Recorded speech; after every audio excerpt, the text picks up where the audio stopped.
Hello everyone, welcome back to a series of videos I've done a little bit before, Speedsquids. It's been a good bit of time since I've done one of these, and since that time I've started really getting a lot more into speedrunning. I've done a lot of stuff related to the DLC, because only just recently, the mods for Splatoon 2 actually added individual level categories and some additional category extensions for the DLC, which is what I'm going to be doing today. I think today I'm mostly going to be focusing on a few of the individual levels I speedrun, just to kind of show you a bit about what it's like. You know, do like I did last time, give you a little bit of a look into what some of the strategies are for the levels, and then try my best to see how good of a time I can set. And one of the big differences between now and last time is last time I did in-game levels, or individual levels I mean, for the base game, which utilized the in-game timer, and only a few of the levels of the DLC, the Octo expansion, actually use an in-game timer, and that's mostly to count down, not to count up like the base game does. And since then, I've set a few different things. For example, for the actual DLC itself, I've got an any % run of an hour, 35 minutes, 34 seconds, has me 78th place. I actually hold the second place for the line ARTA, which is all of the levels with A in front of them. And I have second place for that. What level was I on? Not that one. And I do actually currently own a couple of world records, at least at the time of filming. I've got the AO1 world record. I've got the FO4/CO5 world record, which is what I'm going to start off with. And I've got the JO5/C14 world record. These are not... One of them, which is, let's see. This one, JO5/C14, that's just because I was the first person to do it. And I kind of got the first world records for some of the other levels by doing that. But as it stands, two of them are currently... I was not the only person. I did have my world records taken away from me a little bit, and that kind of forced me to improve a bit. And this was one of them. So the person who took this world record away from me was a guy named Alpha, who is a Japanese speedrunner, and is literally one of the best speedrunners of this game. He has top 3 finishes on every single level of the base game. So for this level, I don't have my timer going, but that's just because... explaining what I'm doing. Alpha actually took this world record from me, and it took a lot of effort to get it back, but I was able to do it. He, I think, had a 1 minute, time, and I took it back from him with actually a 59 point something, a 58.967. And he had a 1 minute and 0.667 seconds. So let me just explain what I do for this level. Firstly, you saw I jumped from that jump pad all the way over there to here. You would ink this as you were falling. You throw a bomb over here, get that guy's attention. He'll slam down, ink up his side, ink up that side right there, ink the ground, and you would go over here. So that jump is really weird. As you can see, what I did was a little complicated, actually. Let me show you a bit of what happens. So if you try to make this jump over here, if you just jump, you really don't make it while off the rail. And if you jump in squid form, you kind of get a similar distance. For some reason, and I don't know, I'm sure there's probably a good explanation, which, if you are interested in this, there is a Discord for Splatoon speedrunning that I'd really recommend joining. They're very helpful if you ever have any questions. Some of the mods that are in there and other speedrunners will explain to you. But if you hold a bomb and then go in the squid form and jump, you'll get a little bit further. And of course I just messed it up. I don't know why that works. If I had to take a guess, I would say... Oh, I messed it up again. Sorry. I don't know why that works. I was gonna try to give you an explanation, but I really don't know why. I just know it does. You can get over here. Originally, in my first world record, I took strategies from the world record for the 100% run, and that actually involves you inking this guy back instead, but it is faster to do that little sub-strafe jump. You would then ink up here, jump over that grating. You don't want to fall through it. It's actually slower to fall through it.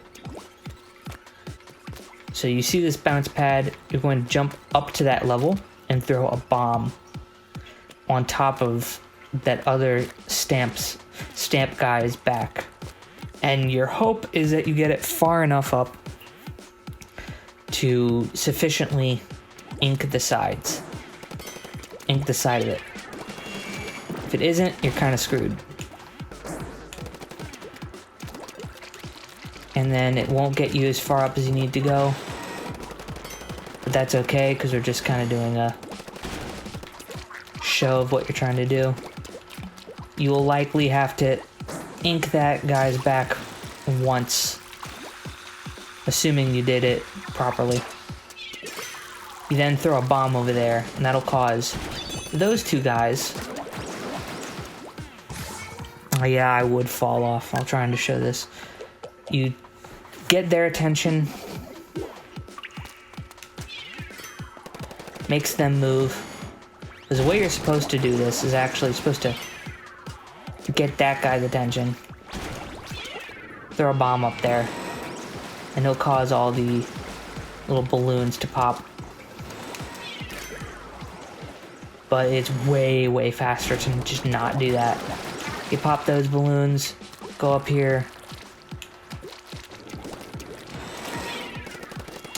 Well, you're supposed to hit the object marker, and then you'd finish the level.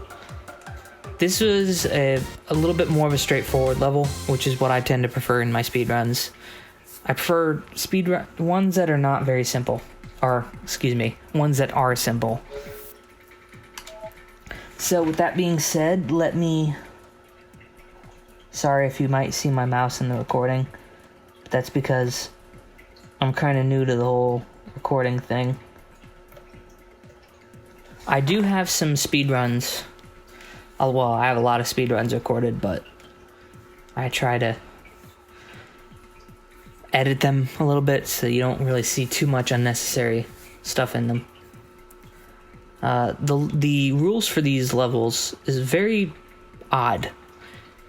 They start about when the level fades in, which has to be pretty much retimed. And for some of the levels I've done, I've actually been so close that I've had to upload the video, make it private, and then retime it myself using a special program. I'm not gonna make a special effort to beat my world records or make any new personal bests. If it happens, it happens. If it doesn't, it doesn't. But if it does happen, it will be shown somewhere other than just this channel. Oh, well, there we go. That's one death.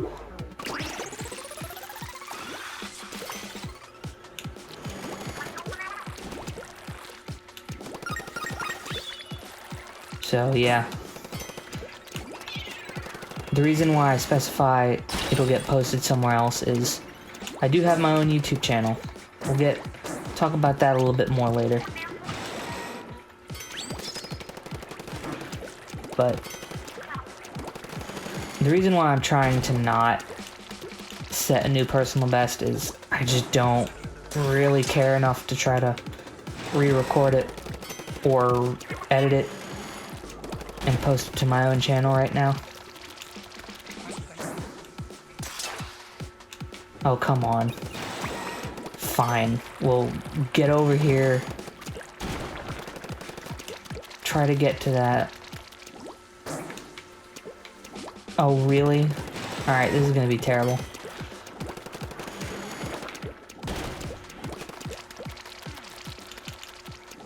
Like last time, I said, I apologize if you can hear my controller. It is very old and very tired. So it's a lot noisier than probably a new one would be.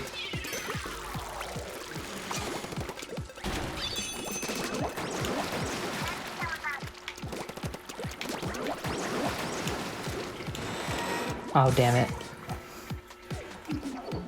Apologize, I'm a bit out of practice. I should have practiced these levels before doing this, but I didn't. I do want to make a video about me trying the line ARTA in the future, which would probably be the next video I do after this. But for that, I do need to practice. I likely won't get a new personal best on that one, but I don't know. Hopefully I can get at least a decent one. Oh, stupid me. Forgot to end the timer. Hopefully I can get this one in one try.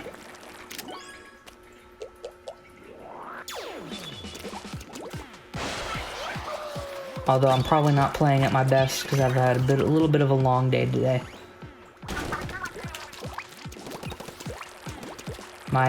I learned recently my car is kind of dying. The ABS on my car is kind of getting screwed up, I've learned. So for context, I have an old Suzuki, and the ABS system is dying, and nobody has replacement parts because Suzuki actually pulled out of the United States several years ago. Don't sell their cars in America anymore. And that's a problem because I think like the second actual physical person I took it to, and about the 104.87, that's not great.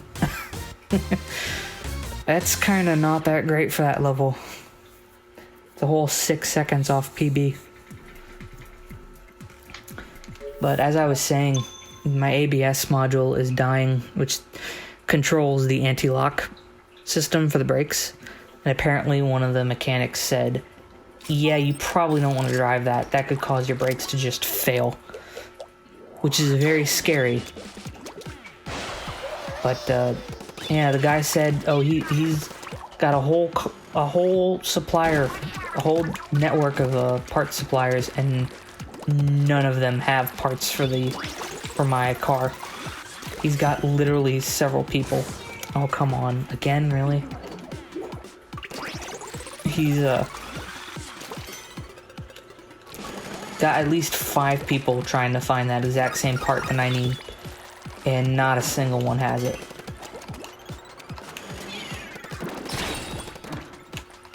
Oh, I'm very out of practice for this level.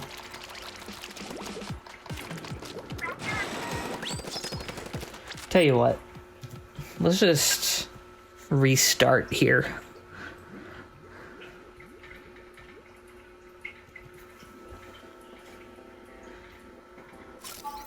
Such is the life of a speedrunner, the amount of times I've restarted some of these levels.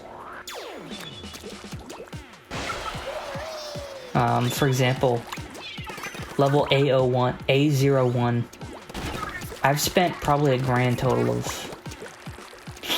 probably like 7 or 8 hours playing that level. And that sounds like a lot, it really isn't. After getting my 135 on level 2, I've spent probably a good who knows, over 18 hours trying to get a 134 to no success. Such is the life of a speedrunner. Oh, come on. No, I want to set a good time for you.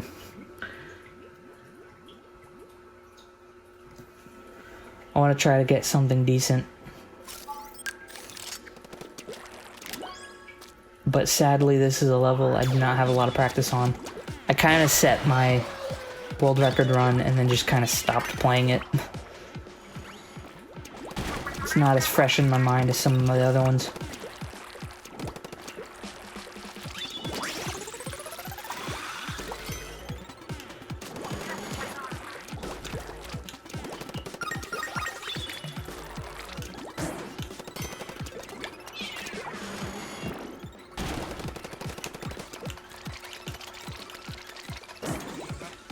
Aha, there we go. So what I just did was what I like to call a one-cycle climb. If you don't get the nice one cycle, you would actually have to... Damn it.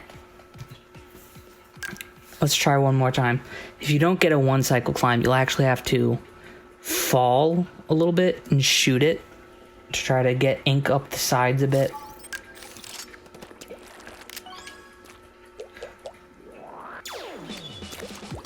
But with an optimal RNG, because unfortunately the weapon that you use in this level, the Splooshomatic, has a lot of shot spread, and you are very much so at the mercy of RNG.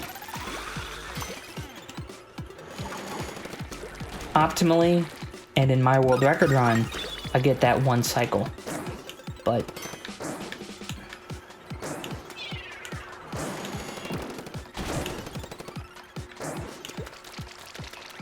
aha, didn't get the one cycle. You'd have to do that. You'd have to... Oh, come on. I'm gonna get a good run on this. You'll have to ink up the side. You have to get out of squid form, shoot the very top, and try to get up the side of it. If this one doesn't work, I don't care. I'm just gonna finish a run. And at least try again, you know? Sorry if I'm not the most coherent right now. I'm kind of tired.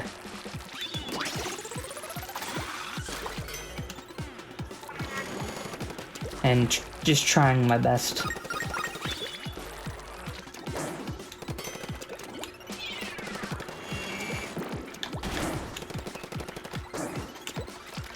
And here you see a not one cycle.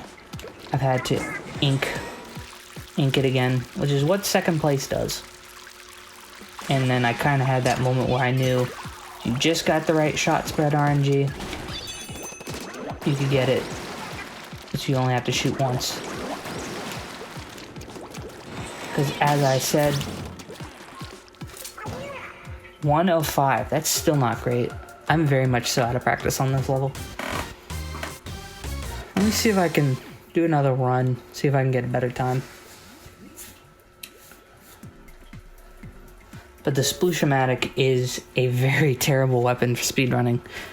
It has a very large shot spread, meaning there's a large area your ink could go. And you're completely 100% at the mercy of RNG on it, whether it plays nice and shoots straight or not. It's a decent weapon for multiplayer, but ooh, very bad weapon for speedrunning. A large number of runs for this level just kind of end because you just don't get lucky. And when you throw that grenade on top of that one enemy near the middle, you're at the mercy of RNG there too, whether the game decides to play nice.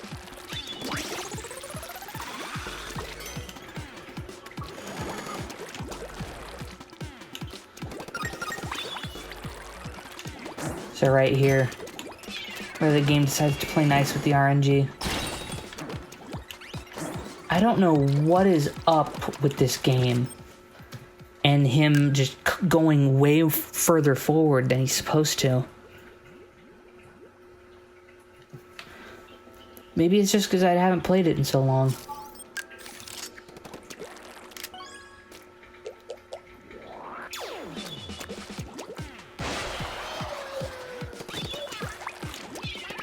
Yeah, in these videos, I try to not spend too much time getting runs not complete, but sadly that is what it is like actually speedrunning. A majority of your runs that you do, just nothing comes of them.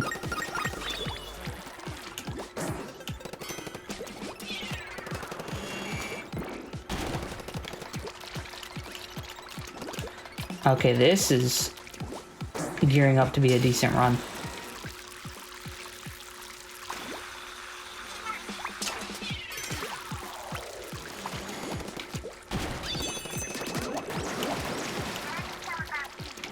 Yeah, the main problem here is you don't have a lot of time to get up here.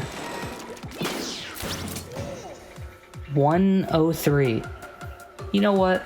That's not the best, but that's good enough.